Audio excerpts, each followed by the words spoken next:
আসসালামু আলাইকুম রহমতুল্লাহি ওবরাকাতু। আজকে আপনাদের সাথে পরিচয় করে নিয়ে আসলাম এই সুন্দর কাপল, এই ডাব এর কাপল। কত সুন্দর কাপল দুইটা বসে আছে। ওদের জন্য নতুন একটা সেট আপ তৈরি করলাম। অবশ্যই পাখি পালনে এই প্রথমবারই আমি পাখি পালন শুরু করলাম, তাই এই চাইনিজ খাঁচাটা নিয়ে আসলাম কিনে। এখানে অনেক সুন্দর করে ঝুলানোর জন্য একটা র্যাক দেওয়া আছে।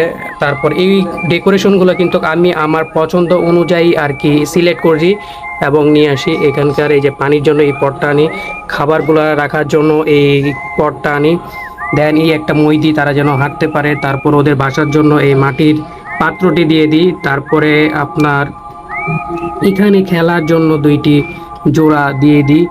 তো এই নিয়ে আছে ওদের সুখের সংসার আর কি। ওরা এই সুন্দর কিউট কাপল, ওদেরকে যদি আমি ভিতর থেকে দেখাই, ওরা অনেক সুন্দর। ওরা এখান থেকে ছেড়ে যাবে না কখনোই আর কি। ওদের এত সুন্দর, এত ভালো